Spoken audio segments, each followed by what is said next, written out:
Did you know that our core processes are like a relay race? I just love the community we have in EOS and where we as implementers learn from each other. So this morning in an international call when the EOS implementers were together, I listened to a piece that Dan Wallace was speaking about. We were speaking about core processes. And he brought this image to the table. And it's all about passing the baton.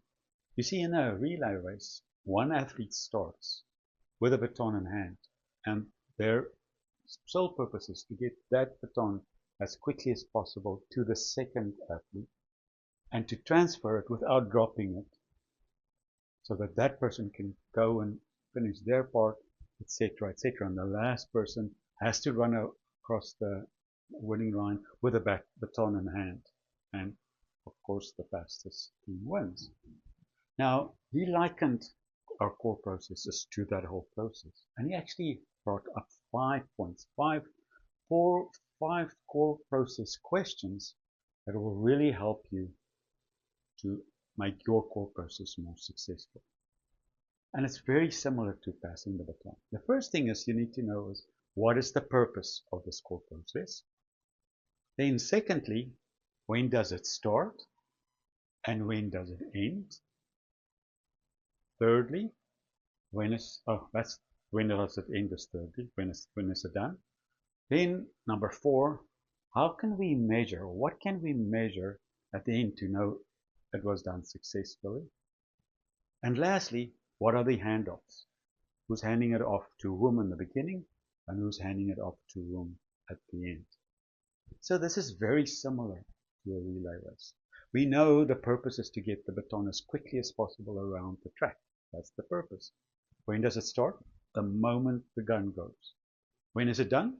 The moment the tape is broken by the last person. What can be measured to know if it worked well or poorly? Well, if we beat the other teams, if our time is quick, that is how it's measured. And what are the handoffs? How's every person handing it off to the next person? And how successfully is that done? So think about your core processes.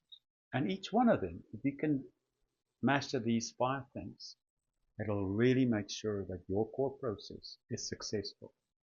We want to keep it as simple as possible. We only want to describe 20% of the steps that will get us 80% there. But we want to make sure that this baton is carried around the track and finishes across the finish line. So here we go again. The first question is, what is the purpose? The second one, when does it start? The third one, when is it done? The fourth one, what can we measure to know if it worked well or poorly? And the fifth one is, what are the handoffs? So there you have it. 5 questions to use to make your core processes unstoppable. And thank you to Dan Wallace, who supplied this wisdom. I hope you found this helpful. More next week. Have a great week.